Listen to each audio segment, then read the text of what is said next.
Hello, friends. Welcome to episode 1310 of the Locked On Hawks podcast. I am your host, Brad Rowland, coming to you in the middle of September as Atlanta Hawks training camp nears. We're about a week and a half away from training camp, and you're listening to part two of the conversation that I had with two panelists. They are Andrew Kelly and Tyler Jones, two friends of the podcast. Andrew writes for Peachtree Hoops on occasion. Tyler is an occasional and I would say regularly recurring guest on this podcast. And for the first time, we had both of them at the same time. People were kind of asking for that. And part one is available right now on the same podcast feed. So if you missed part one, go back to the beginning and listen to all that stuff, as well as some Jarrett Culver thoughts from me at the top of the podcast. But without further delay, you'll have the intro, and then we'll be back with part two with myself, Tyler Jones, and Andrew Kelly. You are Locked On Hawks, your daily Atlanta Hawks podcast. Part of the Locked On Podcast Network. Your team every day.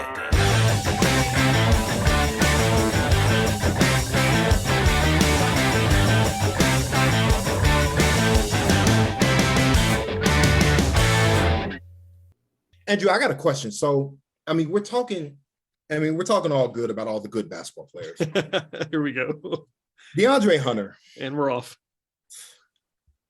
Where does he fit on this team? Like, because I want to be optimistic about DeAndre Hunter. And I feel like maybe if they play at a faster pace, he'll be able to take advantage of mismatch opportunities more consistently against an unset defense. So maybe that's where he can find his offense. But he's going to have to. What does it look like to you for DeAndre Hunter to find consistency? Because I think that's really the bigger issue with him, more than even his upside or like his overall play. Like how do you see him being more consistent, considering like Dejounte is going to be on the team? He's the clear number 2 now. Before I answer that, one last thing I wanted to say on Okongwu and Capella is it's interesting. For as much as we think of them as being similar and maybe even redundant in some ways, they're pretty different in some key areas. Like, we know the rebounding, but Capella is obviously very strong defending around the rim. Like, that's where you primarily want him. Whereas Okongwu, you can use him more switching. So I think he fits very well with Dejounte for that reason. So even though I think they are pretty similar in, archetypally at least, their defensive styles are pretty different and I think complementary. So I think that's like a real strength of the team that is perhaps undersold at times. It's like they have two very good centers. But for Hunter specifically, I think that consistency just is a lot of different things for him. When he first came back to the team, he clearly just didn't have synergy with everybody. I mean, it makes sense because they had a deep playoff run. Bogey and Herter are just very like complementary style players. They don't have the ball for very long. They make quick decisions. They're good shooters. Like, it's easy to fit those kind of guys around a high usage ball handler. But Hunter, even going back to Virginia, like he really likes to get into his isolation games when he has time, and that can throw off the rhythm with everybody else. And when he wasn't able to do much in the offseason because he was rehabbing his injury, it didn't really surprise me that he looked rusty. And then he wasn't able to kind of play through the lack of chemistry because he got hurt again right after. So I think that's pretty key there. But the main thing that you really want to see from him is just building his game off the catch. So catching and shooting, and when he has a tilted defense with the closeout coming towards him, he can pump fake and then get to his mid-range shot. So just picking his spots better, not really forcing things, I think is like what you really want to see from him in offense, and just all around better finishing at the rim. Like, that's really got to come up. Like, he's got great length. He's too athletic to not shoot competently at the rim. And they really need that too, considering like the rest of the guys they have aren't great there. Like, Murray's very good there in transition. He's not quite as good in half court. So they really need him to step up as a half court finisher at the rim. I wonder how much the rule changes of foul drawing affected him, because in his breakout year, a thing that he was doing a lot was the James Harden up and under move. And I don't think refs respected him enough to give him that call. So it'll be interesting to see how he's refereed going forward, because I think the refs kind of pulled back on the stringency of their calls, and like they kind of started giving James and Trey Young in particular those calls again. So it'll be interesting with that. But yeah, it's definitely finishing. Like, he's 6'8", 220. Yeah. 72. It goes along with the rebounding too. Like, that's the thing about, he's got to be more physical overall, which I think is part of it. The finishing is a huge thing on offense. The rebounding we talked about ad nauseum, but he's got to be better there. It's just using his he's huge. I mean, if you stand next to DeAndre Hunter, I can't explain to you how big he is. He's huge. Pretty sure he's bigger than John Collins. Like, I mean, if anything, they're similar size, if nothing else. And a combo as well. Like he's like prototype, like small forward, like exactly what you want. Physically. He's huge. And to go back to the offensive thing a little bit, like I can't remember who talked about it. It was a national show. It might have been Real Jam or one of the ones that I think it's a smart conversation. And it was kind of like with Hunter, everyone knows now. I think people that are paying attention know he's the swing guy for the Hawks in a lot of ways. He's not better than Trey Murray, obviously, but he's the guy they kind of have to have him be good. But also, there's like, what should his role be on offense is an interesting question, because I think, and I've argued this, that it would have been better. It would have been better in a vacuum to this point if he was just a pure like catch and shoot tiny role guy for the team, because he just would have been better in that role. But also he's kind of too good to do that in some ways. Like he has enough juice where he obviously doesn't want to do that. Like that was the case in college. They don't want him to only be that, obviously, as well. Like Nate has embraced Hunter as more than a small role catch and shoot 3-and-D guy. But like, where's that balance is really intriguing, especially now with Murray. Like you guys brought it up, having Murray on the team, there's in theory even less usage to go to Hunter, you would think. So like, where is that middle ground? Because I'm not arguing he needs to be Tony Snell and just do nothing but shoot threes. But at the same time, he's not proven to be good enough to take usage away from someone like Dejounte Murray as a primary on-ball guy either. So it's like this really interesting balance that he's going to have to find as part of his, hopefully, what's going to be a breakout for him, is because you got to figure out what he's going to be. He's not a tiny role guy, but he's also not going to be a primary guy. It's weird middle ground. I think, like, to begin with, he needs to focus on the basics, like I said, like catch and shoot, catch and go, do the right things first. Don't stop the ball so much. Yeah, exactly. Yeah. But for the team to unlock like the highest ceiling, they do need him to reach a level as like a one-on-one scorer. We saw previews of that at times. Like over the summer, I've gone back and I've watched some of his breakout season, and it's like stunning how different he was than what we saw last year. Like how much better his handle was, like how much better he was at getting to the mid-range. It's shocking. Like you watch some of those clips. I was on, like, Brad, we had a podcast about DeAndre Hunter's hot start, and I was like, yeah, this is sustainable. He's just blowing by, like he's going through guys. Like, and the handle. Like I know Andrew said it, but like his handle from year 2 to year 3 was night and day in the wrong direction from year 2 to year 3. Like he couldn't handle the ball last year. It was weird. And that's the thing, at his size, with the defensive focus that's going to be on their two guards, like he's going to get more favorable matchups.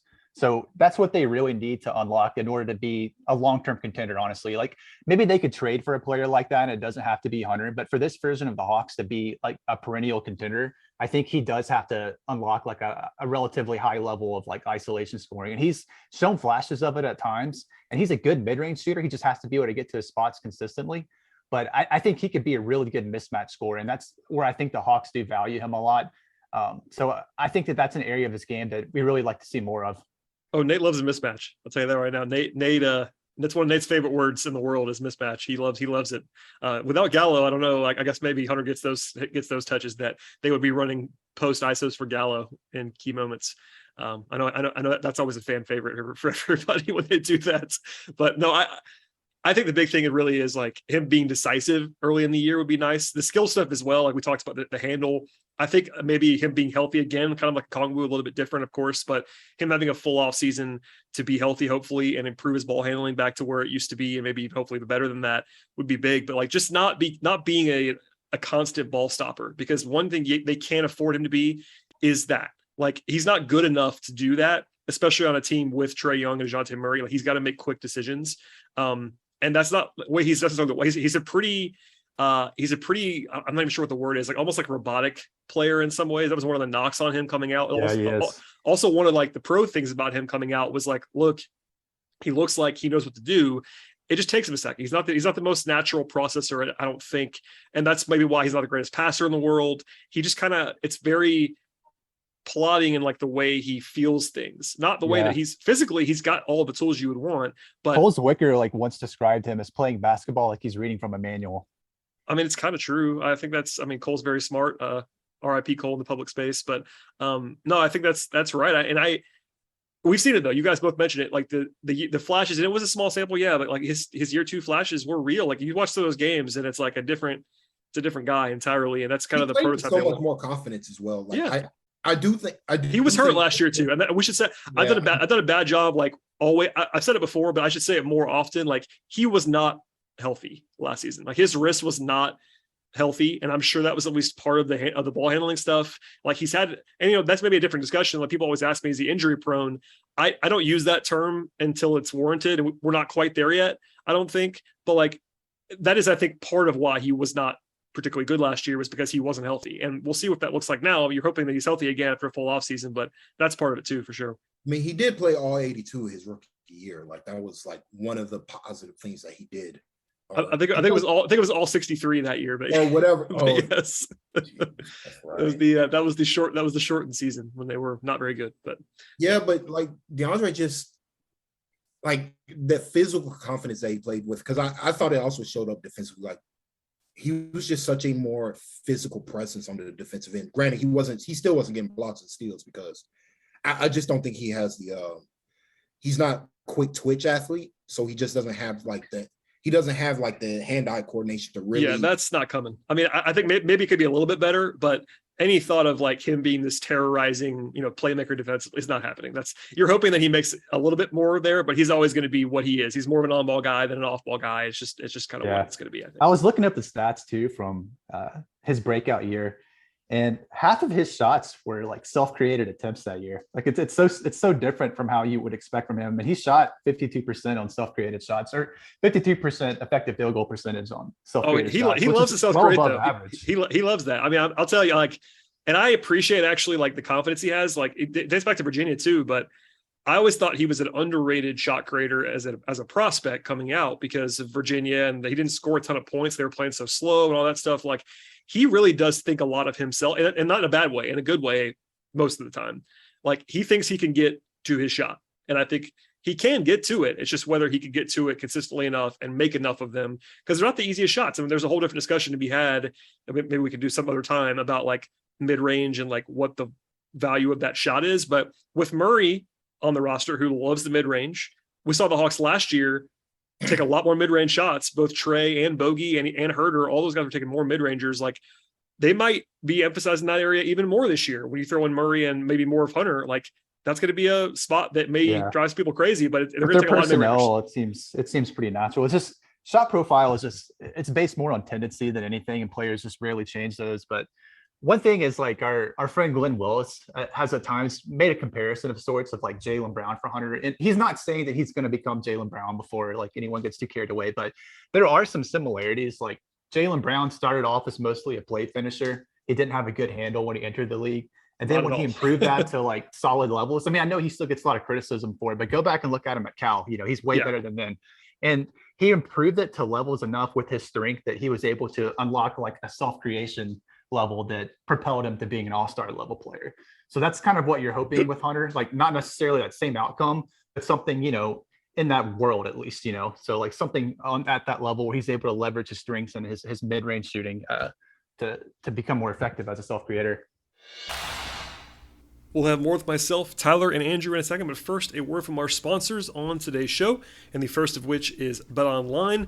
Football is here in a big way. BetOnline is the number one source for all of the pro and college football betting needs that you might have, along with the information that you definitely need this season. Find all the latest developments across the football world. That includes game matchups and news and podcasts at BetOnline, and that includes also everything you need for the weekend slates in college and pro football. BetOnline is a continued source for all the wagering information you need across sports. That includes live betting, esports, and live scores, and BetOnline is the fastest and easiest way to consume every sport that you might be interested in. On this show, we focus on the NBA for the most part. There are plenty of futures out there still right now between season win totals and conference odds and division odds, title odds, playoff odds, and even individual award stuff at this early juncture in the calendar. And beyond the NBA, BetOnline has odds and lines on baseball and MMA and boxing and golf and tennis and auto racing and horse racing, soccer, entertainment bets, and much more. Head to betonline.net right now on your mobile device to learn more about all the trends and the action across the sports world.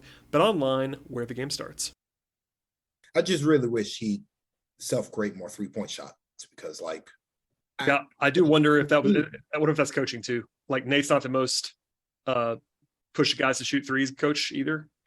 And Hunter's tendency is not to do that too. So it's like a combination of two things, and they're both kind of that last game against Miami. I know that's what I was about to say. He was letting them fly. He was stepping back and I love that. I mean, different. Go ahead. I mean, and that's the thing. He's a good enough shooter where I'm not sure those are good shots, but I kind of like I like the aggression. I'd rather have him shoot those shots than shoot 19 footers a lot of the time. I mean, this is a bad comparison, but it's the Josh Smith thing. Like everybody used to focus on Josh taking threes, and the real problem was Josh taking 19 footers. And like, it's not, Hunter's obviously a way better shooter than Josh Smith, but like that's part of it too. Like maybe he just wants to, like, look, in his career, he has taken, I'm looking at this now, per 100 possessions, he's been averaging about between 6 and 7 3-point attempts per game. That's not, per 100 possessions. That's not terrible, but he should be taking 9 or 10, I think.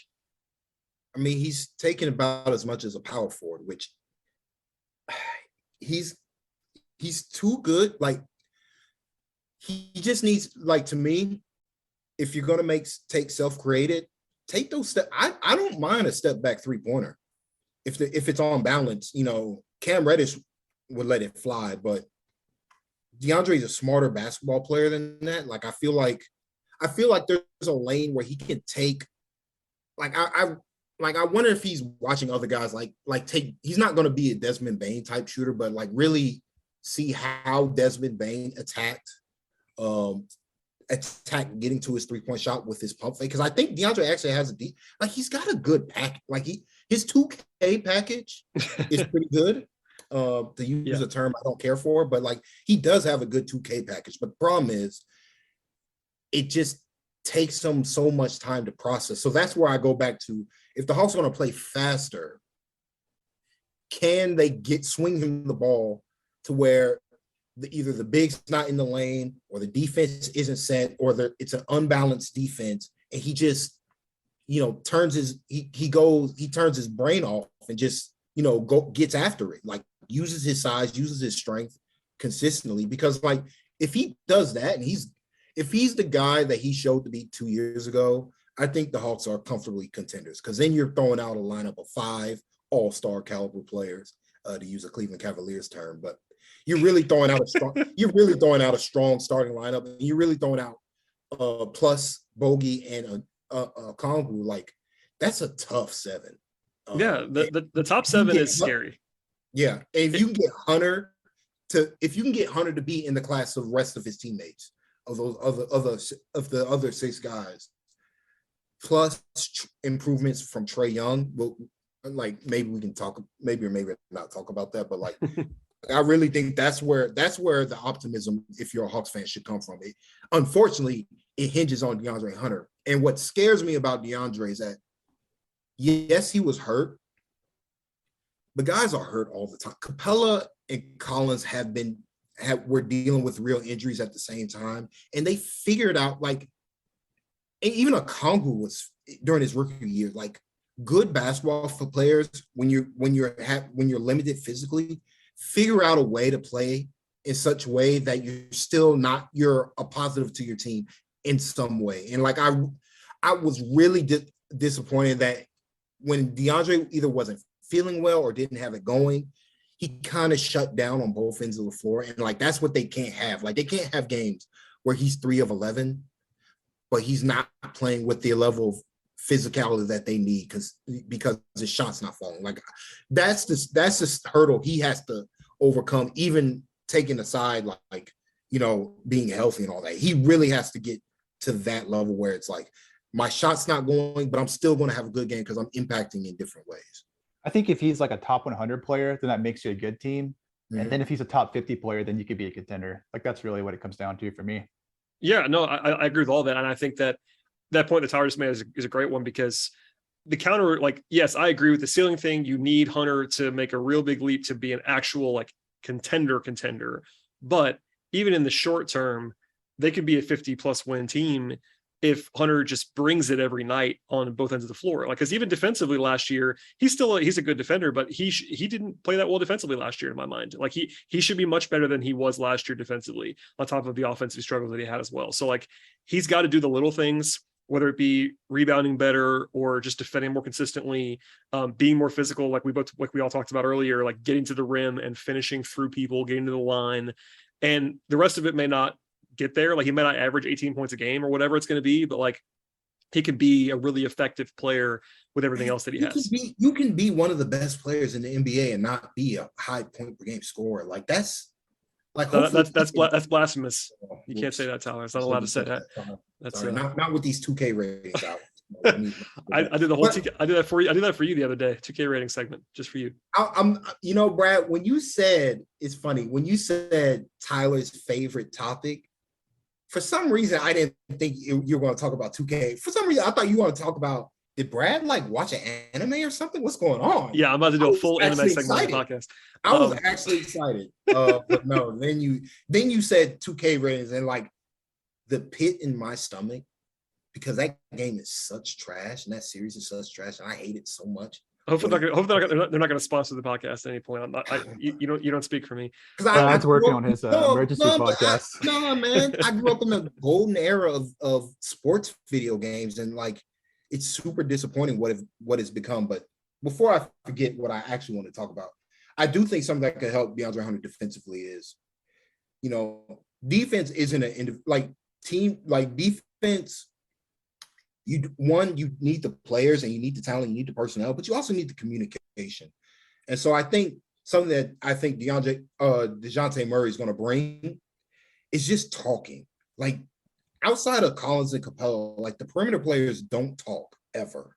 And maybe if Murray can step into that more of a vocal leadership role, seeing as what he's doing in these pro-ams, I mean, he's going to be talking one way or another. So like, I do think like, team-wise, if they have better communication as a team and they're defending as a team, because that's really what the good defenses do, like even beyond just having the individual talent, like you got to be able to communicate as a team. And so like hopefully like with Murray in the fold and all these veterans like Justin Holiday, in the mix, maybe that'll spur this team to really up their defensive intensity on a game-to-game basis. But that DeAndre Hunter and their team defense are the key, because there's small concerns about the offense because, Murray's not a good spot-up shooter, or he's an okay spot-up shooter. He's not what Kevin Huerter and Bogdanovich are as shooters, but, like, I'm not concerned about the offense when Trey Young's in the mix. Like, he's a brilliant player. Like, really, to me, it's like, how good can they be defensively when Trey Young is on the floor? Because it can't continue to be the Hawks are 8 points per possession better when Trey sits. It should not be that bad. Like Trey's a bad defender, but like defensive rating is a team metric. Like it has to be better. And it can be better with the inclusion of Murray. So like we'll see if Trey brings more on that end of the floor. But like that's really like their defense is really what's going to see what their record's going to be during the regular season. There's still more to come with myself, Tyler, and Andrew on this podcast, but first, let's talk about Steph Curry or Kevin Durant or perhaps LeBron James or Luka Doncic, maybe Jason Tatum or Giannis or Nikola Jokic or even local favorite Trey Young, who is always in the mix on this podcast. Who is the most valuable player in the NBA this season? Locked On and BetOnline present the NBA Top 50 Most Valuable Player list starting on September 19th. Find out all about it at Locked On NBA, wherever you get your podcasts, and on YouTube. I was going to ask you both about the defense, so let's just do that now. Like, obviously there's always more talk about the offense. They were really good on offense last year, how the fit's going to be with Murray and Trae, natural discussion points, even nationally. But I'm wondering, just building on what Tyler just said, like how good they can be on defense as a whole. And like, clearly they were disappointing last year by any metric. They were bottom 5 in the league most of the season. And even with some talent issues with Gallo and Trae, they shouldn't have been that bad. I think we kind of probably can all agree on that. So like with Murray on board now and with Gallo not on board now, I guess we'll start with Andrew. What do you make of this defense? Because we all know the offense is going to be really good on some level, whether it's number 2 or number 6 in the league, however you figure that is. But like, how good can they be on defense with this group? Because you still have to play Trae, to Tyler's point. You're still a little bit small at times, but like if everything goes well, I mean, the personnel is better for sure. I think they're going to be a middle of the pack defense. I mean, even with as bad as their perimeter personnel has been, when Capella has been healthy and effective, they've still had an adequate defense. Like it hasn't been quite as bad as the numbers say to me, just because it's been very contingent on Capella's play. And Okongwu really hasn't played a lot, the first couple of years of his career. So I think having very strong center play, like 48 minutes of very strong center play, is a huge floor raiser in itself, even before you get to the Murray addition. You're adding one of the best hands guys in the league in Murray. So you have a much improved structure. Everybody in the starting lineup except for Trae is a good defender, at least to some level. I would say Collins is a moderate positive. Hunter is very tough to evaluate. It's hard to say how good of a defender he is. I mean, he's more of a ceiling raiser than a floor raiser on D, but Murray and Capella, they have a very good structure to me outside of Trae. So they're well positioned to try and hide him more this year. So I think at least with the starters, the defense is going to be good. They've tried to tilt that way more with the bench too. Like Justin Holiday is a good defender. We've already talked about Okongwu. So when you look at their rotation overall, they're not going to have very many poor defenders in there. I mean, Jalen Johnson's a huge TBD. Trae, we can't expect too much from, but overall, I think they have the ingredients to be a middle of the pack unit. And when you look at what the case is for this team, it's basically that you could have a top 5 offense and just be middle of the pack on defense. And if you have those two things, you could have a 50-win squad if it pans out like that. So I'm pretty optimistic about the defense, just due to the shift in personnel and on the perimeter defenders, and just having one of the strongest 48 minutes of center play. Let me float this question to both of you guys. Why can't Trey Young be a high steals guy? I think he actually could do that. He has the hands. He was pretty good at that. He has the instincts in passing lanes. Yeah. And he was good at it in college. Can Dejounte Murray unlock something where he's active as a help defender? Because I really think that's really what's killing them. He's very much, even off the ball, he's very much he's like Neymar or Messi, or a soccer player who, I mean, you're supposed to play defense, but he just doesn't give anything on that. Well, he's likely still have in the playoffs, and then all of a sudden he's challenging Ben Simmons at the rim for a key bucket. Well, I was gonna say, honestly, it's annoying. He does this thing where, this is too simplistic, but he'll have a quarter every once in a while where we'll be in Slack talking about it and wait, was Trae pretty good on defense in that quarter? We'll go back and watch it. He's yeah, he was pretty good. He's he'll have these spurts of activity where he's not changing the game on defense, but it's not like he's physically incapable of being a helpful defensive player. He's never going to be good, but he's a great, for his size, he's a great athlete. And his hands are really good. I mean, that's the thing. When he gets his hands in there, they are helpful. He has good anticipation. Yeah, and he's really smart. Obviously, he's really smart. That's another thing about Trae, is that he's a basketball savant in a lot of ways. He feels the game so well. He knows where to be. That's the thing. A lot of guys defensively, the number one problem is they don't know what to do. They just don't have the processing ability, especially bigs that you see struggle. Trae is a brilliant basketball player. He knows where to be. It's just that he doesn't always give that juice to actually get there, and he happens to be 6'1.5" and 180 pounds. So it's that's a bad combination. He's likely to have his best defensive season this year too, just with the personnel around him. I think Murray is also just the type of player and the type of personality that I think can make demands of Trae. So I expect him to commit more on defense, maybe not substantially, but perhaps noticeably. And the margin of error is pretty small for him. It's very hard for him to be impactful with his size. But if he's just giving more effort consistently, making rotations, I mean, all you're really looking for is just for him to not be a bottom 10% defender in the league, or bottom 5%. If he's just a bad but not the worst, that's really good enough for them to be a good defensive team.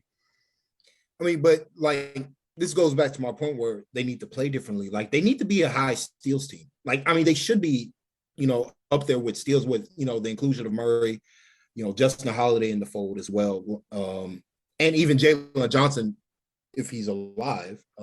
This is a team that should really be attacking passing lanes, really attacking, using your bigs, because you have super mobile, athletic big men. They really should be playing less conservatively and more really taking it to defenses, because, I mean, Zach Lowe and Kevin Pelton on the pod last week, they kind of talked about it, how Like their defensive profile, like their shot profile was actually pretty good, or it was fine. Like it wasn't top, bottom 5 worst defense in the NBA bad. It was like solid. What was killing them was that they just don't generate turnovers ever, and they became a mediocre rebounding team due to injuries. So I to me, it's like if they can get Trae to be committed to being on the defensive end, like be more a part of the team in that aspect, I think they can really push to be even better than just middle of the pack. But we'll see. And like the concern, like if there is actual concern between Trae and Dejounte Murray, we've seen during the regular season that Trey Young doesn't actually take criticism that well amongst his teammates. Where if somebody says something to him, he's very much in the mode that I want to prove a point, so I'm just going to shut it down. And what game was it where he did that last year? And I still can't believe he did it again. Like he's had 2 years in a row where he's had where John, like it's John Collins always being like, hey, can we have more ball movement at the end of the quarter? And then Trey Young just turns around and be like, okay, we're going to have ball movement. I'm just not going to do anything on offense. And so, like, if there is a concern, I am worried that can Trey Young actually handle somebody getting in his face consistently? Because I don't like Dejounte Murray Dejounte Murray cares about one thing, and that's winning basketball games. Like that dude, he's a fiery guy. Like he's gonna be in guys' faces all season. And so like on both sides of the ball, and he's gonna demand, he's like even more than what Bogey does, because Bogey will do it, but he'll do it on offense. Like DeJounte is going to demand the best out of Trey Young consistently. So it'll be interesting to see how Trey responds to negative criticism, because that's been a real concern for him, to me, as a basketball player. I think that's true, but I also think that Murray is more on a peer level than anyone that he's really played with. He's also someone that Trae very actively recruited and sold him on coming there. So I think that it's a partnership, and I think he'll be more willing to concede to him at times than he was with past teammates. I also think that the way he lost in the playoffs was humbling for him. I think it really painted a clear picture that he needed help. Like he was so successful in his first playoff run, and it's not always going to be that easy. And I think that Spoelstra and the Heat, like they really just gave him a lesson in like a lot of different ways. So I think it opened him up to needing more from his teammates. And I think the fashion of that loss is why they really so decisively went out and got Murray. And so I think that there's a maturation that can come from that. So I'm really interested to see how he responds as well.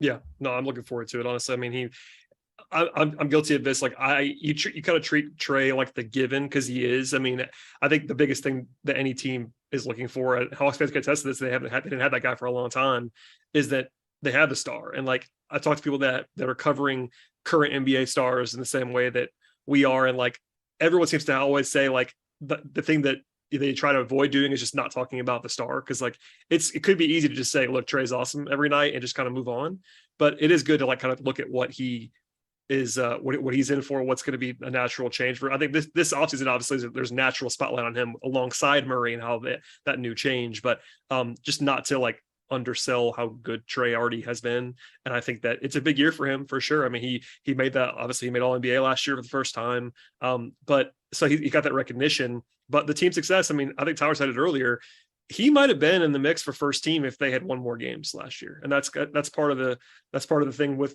all NBA and award stuff is like, and even, I mean, I know I said this on the show before last year, I said Trae was like a sleepy MVP candidate at long odds, but it also, I said at the same time, the Hawks have to win 54 games for him to have a chance to do that.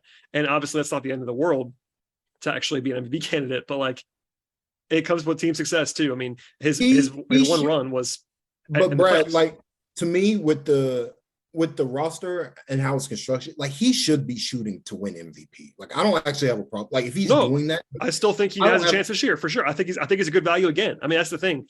It's going to take them winning a lot of games, because that's what, unless you're like already in the inner circle, like the Giannis tier, you have to kind of have a season where your team is really good, or you have to have this like absurd individual season. But like absurd. I'm excluding the winning. I'm more talking about Trae as an individual player. Oh, sure. He needs to be shooting to be the best basketball player in the NBA. I think he is. That's how he's wired, honestly. I mean, that's how he's wired, but like, there's a difference. It can't be we're on a losing streak, and then you give a quote to the media saying, "Well, it's not the playoffs, and so maybe we're kind of like." That was a bad moment. That was a bad moment, bro. You can't say that.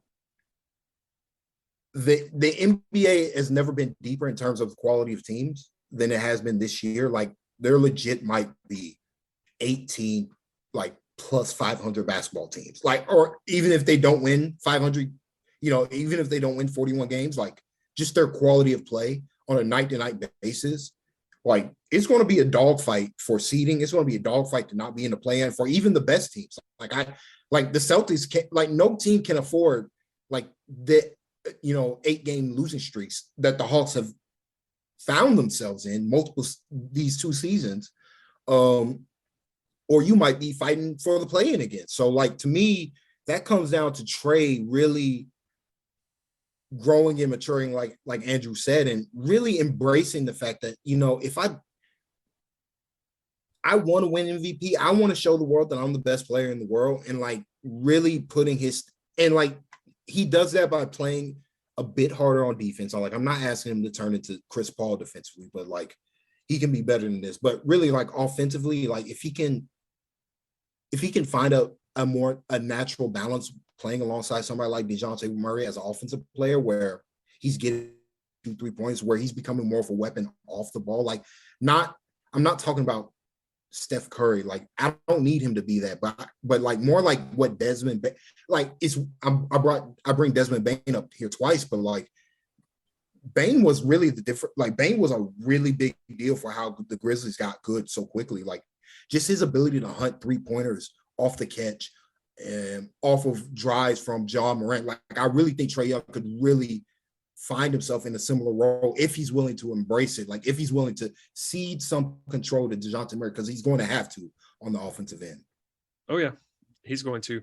All right, before I let you guys get out of here, I have to ask you to look ahead a little bit with camp looming. I feel like there's very obvious stuff to look for in camp and in preseason. It's kind of a weird preseason because they go to Abu Dhabi and they have these 2 middle of the day games against the Bucks. That might be a little bit weird.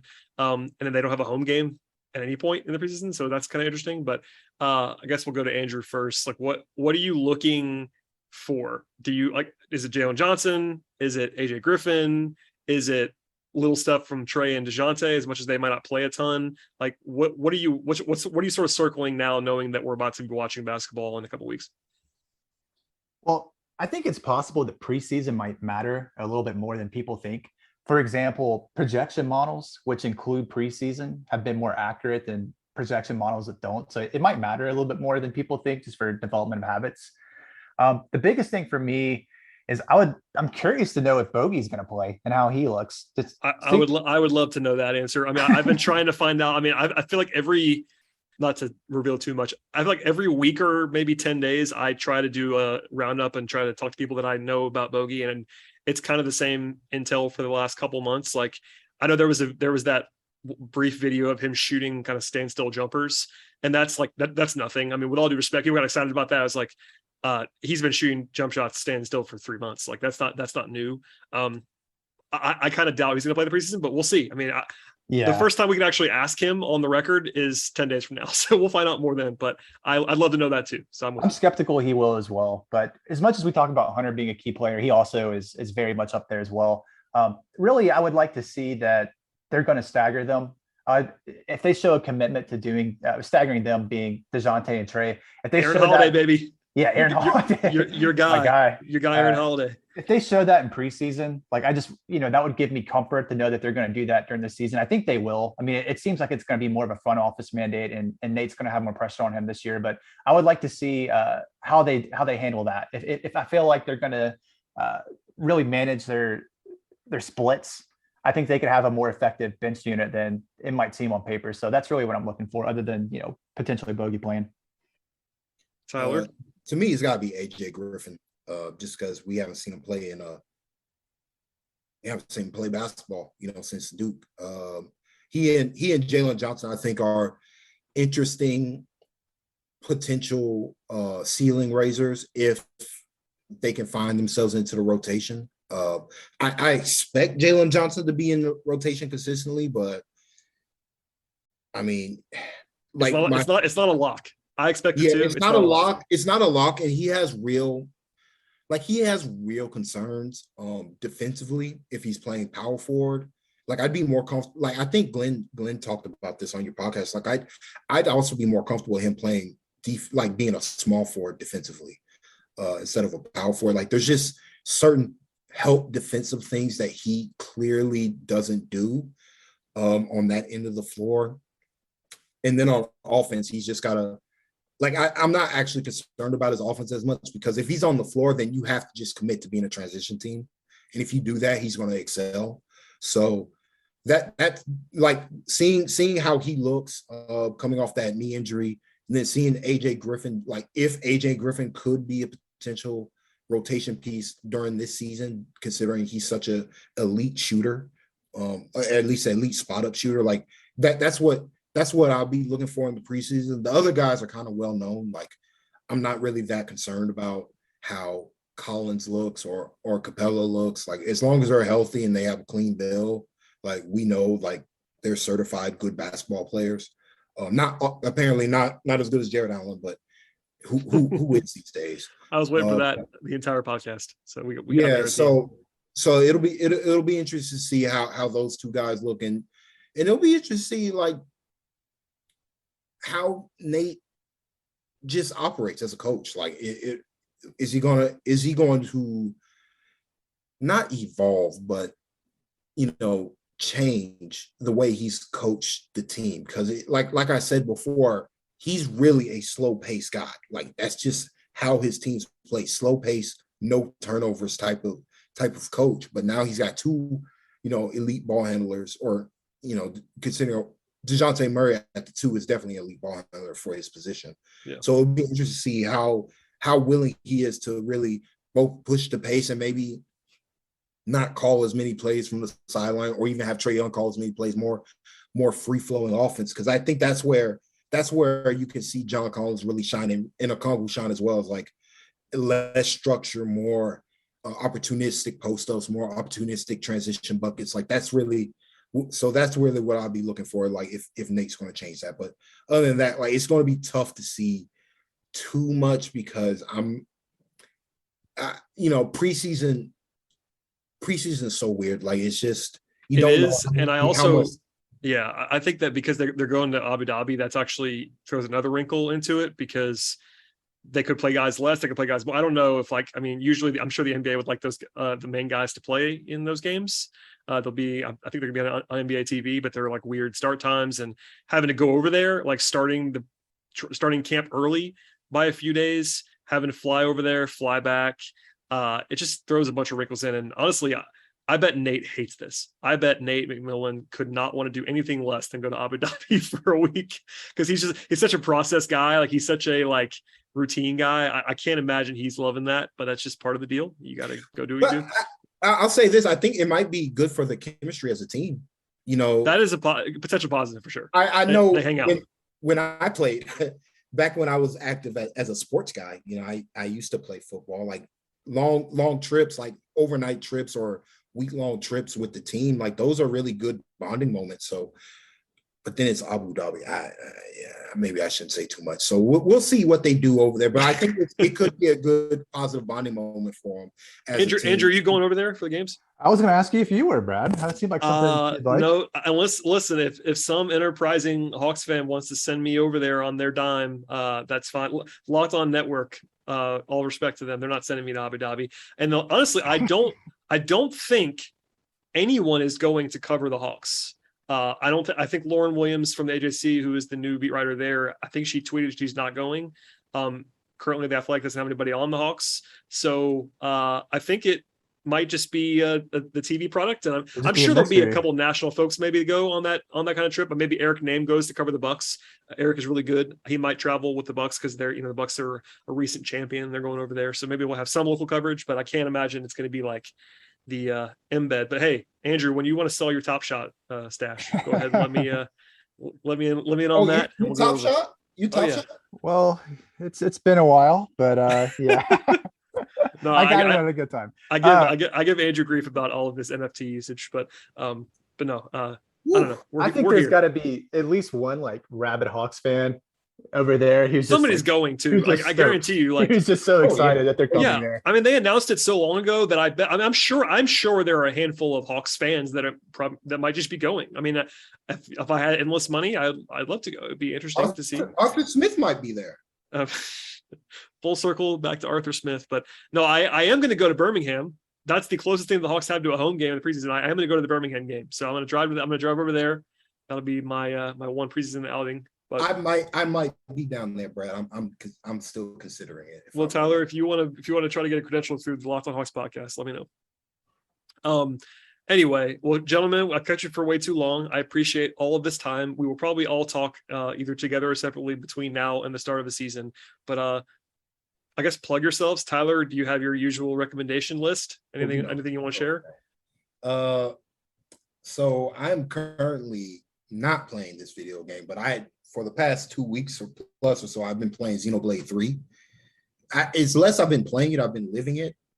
But I'm currently on a break because I've played over 150 hours of the game, and I'm pretty sure I'm only I still got a good third or maybe even more than a third of the game left. So I'm really taking my time with that game.